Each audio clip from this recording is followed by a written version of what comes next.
ओम शांति। 28 जून 2021 के ईश्वरीय महावाक्य। पहले सुनते हैं मुरली के मुख्य पॉइंट्स। बाबा ने कहा, जो बच्चे अच्छे फूल व परवाने हैं उनकी ज़रूर अच्छी खुशबू आएगी। वह सदैव खुश रहेंगे। औरों को भी आप समान फूल व परवाने बनाएंगे। पूरे परवाने वह हैं जो जीते जी मरते हैं, बलि चढ़ते हैं अथवा ईश्वरीय औलाद बनते हैं। ईश्वर एक ही बार आकर तुम्हें मत देते हैं। जिस मत का रिजल्ट 21 जन्म चलता है, तो तुम्हें ईश्वरी मत पर जरूर चलना चाहिए, नहीं तो माया पछाड़ती रहेगी और अंत समय त्राही त्राही करना पड़ेगा। चेक करना है कि हम कहीं अपना पैसा पाप की तरफ तो नहीं लगा रहे। अभी फालतू बातों में समय को व्यर्थ नहीं गवाओ। नींद को जीतने वाले बनो। दिन में तो सर्विस करनी है, क्योंकि तुम कर्म योगी हो। इसलिए रात को जागकर अपनी कमाई करो। सवेरे उठकर विचार सागर मंथन करना है। बाबा बार बार समझाते हैं, बच्चे, मंजिल बहुत भारी है। देह अभिमान छोड़ देही अभिमानी बनो। जब देही अभिमानी हो, किसको ज्ञान सुनाएंगे तो झट तीर लगेगा। देह को देखकर सुनाते हो तो आत्मा सुनती नहीं है। और लास्ट में कहा, जैसे शुरू में बाबा ने तुम बच्चों को साक्षात्कार के द्वारा बहलाया, ऐसे ही पिछाड़ी में भी बहलाएंगे, बहुत प्यार करेंगे।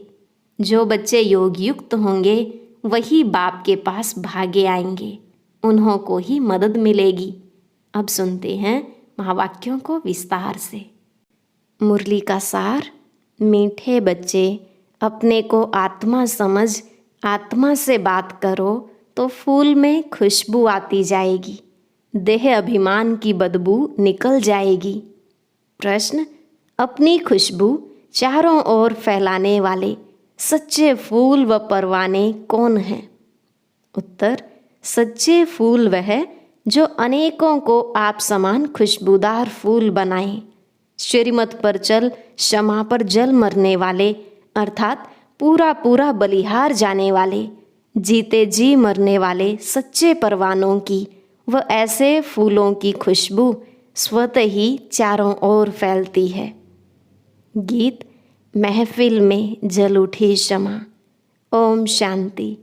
जैसे परवानों ने गीत सुना, परवाने कहो व फूल कहो, बात एक ही है। बच्चे समझते हैं हम सचमुच परवाने बने हैं, या सिर्फ फेरी पहनकर चले जाते हैं, क्षमा को भूल जाते हैं।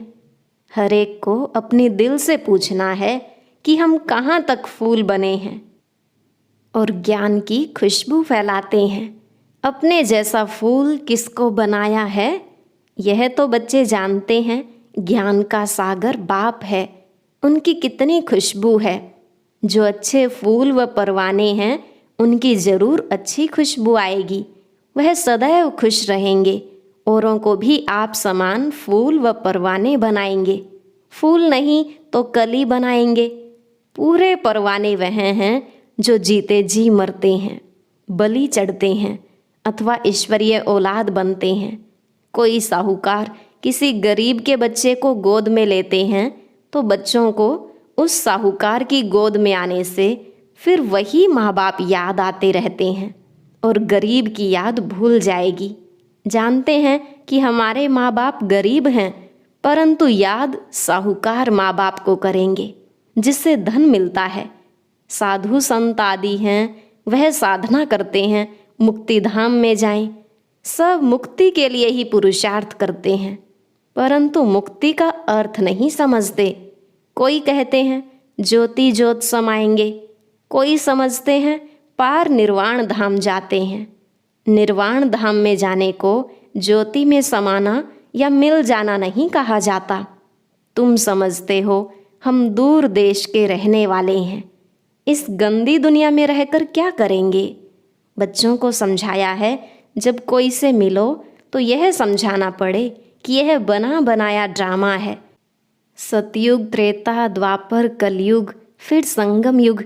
यह भी समझाया है सतयुग के बाद त्रेता का संगम होता है। वह युग फिरता है और यह कल्प फिरता है। बाप युगे युगे नहीं आते हैं जैसे मनुष्य समझते हैं। बाप कहते हैं जब सब तमोप्रधान बन जाते हैं, कलयुग का अंत होता है, उस कल्प के संगम पर आता हूँ। युग पूरा होता है तो कलाएं कम होती हैं। यह तो जब पूरा ग्रहण लग जाता है तब मैं आता हूँ। मैं युगे युगे नहीं आता हूँ। यह बाप बैठ परवानों को समझाते हैं। परवानों में भी नंबरवार हैं। कोई तो जल मरते हैं, कोई फेरी पहनकर चले जाते हैं। श्रीमत पर तुम ही चल सकते हो। अगर कहाँ भी श्रीमत पर न चले तो माया पिछाड़ती रहेगी। श्रीमत का बहुत गायन है। श्रीमत भगवत गीता कहा जाता है। शास्त्र तो बाद में बैठ जिन्होंने बनाए तो उस समय बुद्धि रजो होने के कारण समझा कि कृष्ण द्वापर में आया। मैं आता ही तब हूँ जब आदि सनातन देवी देवता धर्म प्रायलोप हो जाता है। बाकी सब धर्म रहते हैं। ऐसे नहीं कि वह देवता धर्म वाले मनुष्य गुम हो जाते हैं, परंतु यह भूल जाते हैं कि हम देवी देवता धर्म के थे। अपना हिंदू धर्म कह देते हैं। यह भी ड्रामा में नोंद है। जब भूलें तब तो फिर मैं आकर देवी देवता धर्म की स्थापना करूं। यह एक ही बाप है जो आकर दुख धाम से सुख धाम का मालिक बनाते हैं। तुम कहेंगे अभी हम नर्क के मालिक हैं। दुनिया को तमोप्रधान तो बनना ही है। सब पतित हैं, तब तो पावन के आगे जाकर नमस्ते करते हैं। अब बाप कहते हैं श्रीमत पर चलो। जन्म जन्मांतर का बोझा सिर पर बहुत है, नहीं तो त्राही त्राही करना पड़ेगा। वह तो समझते हैं आत्मा निर्लेप है, परंतु नहीं, आत्मा ही सुख दुख देखती है। यह कोई समझते नहीं। बाबा बार बार समझाते हैं मंजिल बहुत भारी है। इस समय तुम पुरुषार्थ करते हो जबकि दुखी हो। जानते हो सतयुग में हम बहुत सुखी रहेंगे। वहाँ यह पता नहीं रहेगा कि हमको फिर दुख धाम में जाना है। हम सुख में कैसे आए, कितने जन्म लिए, कुछ भी नहीं जानते। अभी तुम जानते हो तो ऊंच कौन ठहरे। तुम ईश्वर की औलाद होने के कारण जैसे ईश्वर नॉलेजफुल है, ऐसे तुम भी नॉलेजफुल ठहरे। अभी तुम ईश्वरीय औलाद हो, परंतु नंबरवार। कोई तो बड़े मस्त हैं, समझते हैं हम बाबा की मत पर चलते रहते हैं। जितना मत पर चलेंगे उतना श्रेष्ठ बनेंगे। बाप सम्मुख बैठ बच्चों को समझाते हैं, बच्चे देह अभिमान छोड़ दो, देही अभिमानी बनो, निरंतर याद करो। बाप तो सदैव है ही सुखदाता। ऐसे नहीं कि दुख भी बाप ही देते हैं। बाप कभी बच्चों को दुख नहीं देंगे। बच्चे अपनी उल्टी चलन से दुख पाते हैं। बाप दुख नहीं दे सकते। कहते हैं हे भगवान बच्चा दो तो कुल वृद्धि को पाएगा। बच्चे को बहुत प्यार करते हैं, बाकी दुख अपने कर्मों का ही पाते हैं। अब बाप तुम बच्चों को बहुत सुखी बनाते हैं। कहते हैं श्रीमत पर चलो। आसुरी मत पर चलने से तुम दुख पाते हो। बच्चे बाप अथवा टीचर अथवा बड़ों की आज्ञा न मानने से दुखी होते हैं। दुखदाई खुद बनते हैं, माया के बन पड़ते हैं। ईश्वर की मत अभी तुमको मिलती है। ईश्वरीय मत की रिजल्ट 21 जन्म चलती है, फिर आधा कल्प माया की मत पर चलते हैं। ईश्वर एक ही बार आकर मत देते हैं। माया तो आधा कल्प से मत देती ही रहती है। बाप एक ही बार मत देते हैं। माया की मत पर चलते 100% दुर्भाग्यशाली बन पड़ते हैं। तो जो अच्छे अच्छे फूल हैं वह उसी खुशी में सदैव मस्त रहेंगे। नंबरवार है ना। परवाने कोई तो बाप के बन श्रीमत पर चल पड़ते हैं। गरीब ही अपना पोता मेल लिखते हैं। साहूकारों को डर लगता है कि यहाँ हमारे पैसे ले न लेवें। साहूकारों के लिए बड़ा मुश्किल है। बाप कहते हैं मैं गरीब निवाज हूँ। दान भी हमेशा गरीबों को ही दिया जाता है। सुदामा की बात है ना, चावल चपटी ले उनको महल दे दिए। तुम हो गरीब, समझो कोई के पास 25-50 रुपये हैं, उनमें से 20-25 पैसे देता है। साहूकार 50,000 दे तो भी इक्वल हो जाता है, इसलिए गरीब निवाज नाम गाया हुआ है। साहूकार लोग भी कहते हैं हमको फुर्सत नहीं मिलती, क्योंकि पूरा निश्चय नहीं है। तुम हो गरीब, गरीबों को धन मिलने से खुशी होती है। बाबा ने समझाया है, यहाँ के गरीब वहाँ साहूकार बन जाते हैं और यहाँ के साहूकार वहाँ गरीब बन जाते हैं। कई कहते हैं हम यज्ञ का ख्याल रखें व कुटुंब का ख्याल रखें। बाबा कहते हैं तुम अपने कुटुंब की बहुत अच्छी संभाल करो। अच्छा है जो तुम इस समय गरीब हो, साहूकार होते तो बाप से पूरा वर्षा ले नहीं सकते। सन्यासी ऐसे नहीं कहेंगे, वह तो पैसे लेकर अपनी जागीर बनाते हैं, शिव बाबा थोड़े ही बनाएंगे। यह मकान आदि सब तुम बच्चों ने अपने लिए बनाए हैं, यह किसकी जागीर नहीं, यह तो टेम्परेरी है, क्योंकि अंत समय बच्चों को यहाँ आकर रहना है। हमारा यादगार भी यहाँ है, तो पिछाड़ी में यहाँ आकर विश्राम लेंगे। बाप के पास भागेंगे वह जो योगयुक्त होंगे, उन्हों को मदद भी मिलेगी। बाप की बहुत मदद मिलती है। तुमको यहाँ बैठ विनाश देखना है। जैसे शुरू में बाबा ने तुम बच्चों को बहलाया है, फिर पिछाड़ी में बहलाने शुरू करेंगे, बहुत प्यार करेंगे। जैसे बैकुंठ में बैठे हैं, बहुत नज़दीक होते जाएंगे।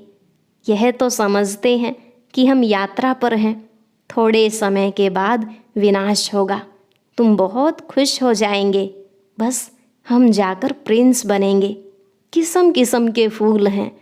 हर एक बच्चे को समझना चाहिए मैं कितने ज्ञान की खुशबू दे रहा हूँ, किसको ज्ञान और योग की शिक्षा देता हूँ। जो करते हैं वह अंदर प्रफुल्लित रहते हैं। बाबा जान जाते हैं कि यह किस अवस्था में रहते हैं। इनकी अवस्था कहाँ तक गैलप करेगी। गैलप उनकी करेगी जो परवाना बन चुका होगा। बाप समझाते हैं माया के तूफान तो बहुत आएंगे, उनसे अपने को बचाना है। अभी यह राजयोग परमपिता परमात्मा आकर सिखलाते हैं। परमात्मा आकर आत्माओं को समझाते हैं। आत्मा को ज्ञान है, मैं आत्मा अपने इस ब्रदर आत्मा को समझाती हूँ।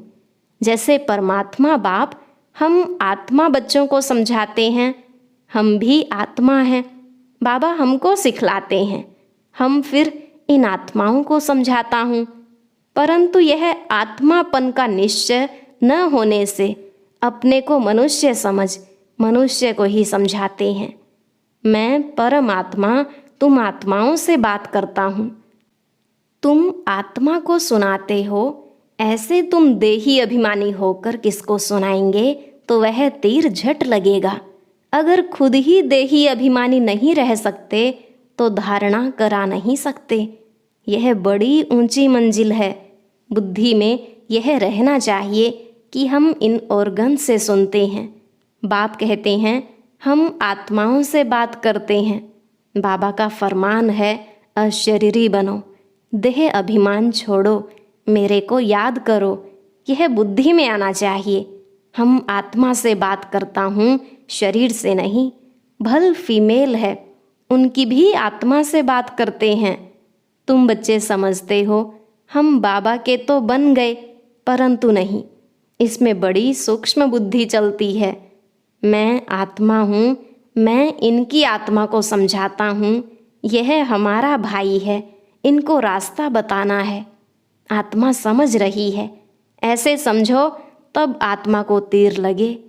देह को देखकर सुनाते हो तो आत्मा सुनती नहीं है। पहले यह वार्निंग दो कि मैं आत्मा से बात करता हूँ। आत्मा को न तो मेल न फीमेल कहेंगे। आत्मा तो न्यारी है, मेल फीमेल शरीर से नाम पड़ता है। जैसे ब्रह्मा सरस्वती को मेल फीमेल कहेंगे, शिव बाबा को न मेल न फीमेल कहेंगे। तो बाप आत्माओं को समझाते हैं। बड़ी मंजिल है, पॉइंट बड़ी कड़ी हैं। आत्मा को इंजेक्शन लगाना है, तब देह अभिमान टूटता है, नहीं तो खुशबू नहीं आएगी, ताकत नहीं रहेगी। बात बहुत छोटी है, हम आत्मा से बात कर रहे हैं। बाप कहते हैं तुमको वापस जाना है, इसलिए देही अभिमानी बनो।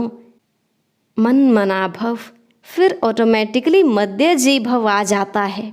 अभी बड़ी सूक्ष्म बुद्धि मिलती है। सवेरे में बैठ विचार सागर मंथन करना है। दिन में तो सर्विस करनी है, क्योंकि कर्म योगी हैं। लिखा भी हुआ है, नींद को जीतने वाले बनो, रात को जागकर कमाई करो। दिन में तो माया का बड़ा बखेरा है, अमृत वेले वायुमंडल अच्छा है।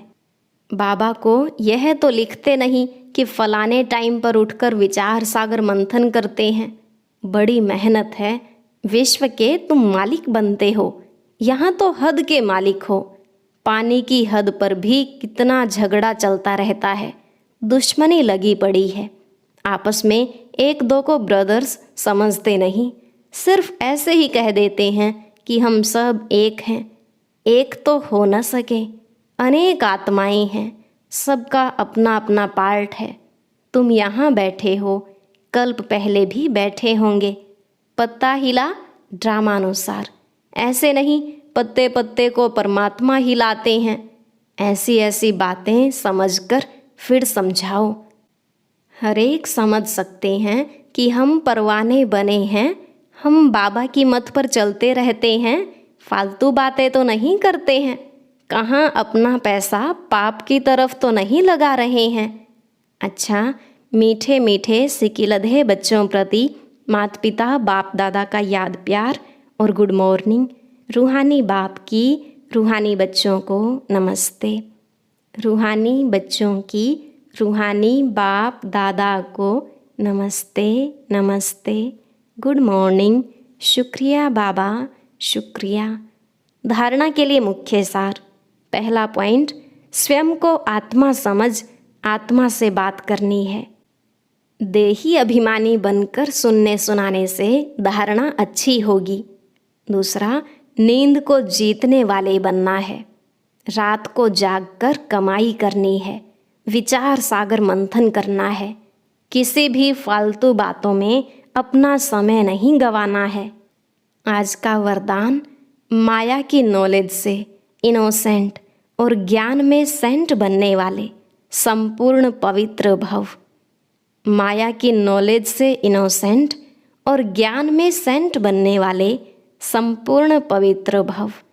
बाबा ने कहा, जैसे सतयुगी आत्माएं विकारों की बातों की नॉलेज से इनोसेंट होती हैं, वही संस्कार स्पष्ट स्मृति में रहें तो माया की नॉलेज से इनोसेंट बन जाएंगे।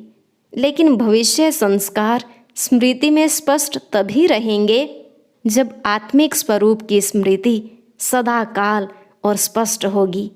जैसे देह स्पष्ट दिखाई देती है, वैसे अपनी आत्मा का स्वरूप स्पष्ट दिखाई दे, अर्थात अनुभव में आए, तब कहेंगे माया से इनोसेंट और ज्ञान में सेंट, अर्थात संपूर्ण पवित्र। स्लोगन, अंदर की अशुद्धि ही संपूर्ण शुद्ध बनने में विघ्न डालती है। अंदर की अशुद्धि ही संपूर्ण शुद्ध बनने में विघ्न डालती है। ओम शांति। और अभी सुनेंगे आज की अव्यक्त मुरली। इसके लिए ऊपर दिए गए बॉक्स को क्लिक करें।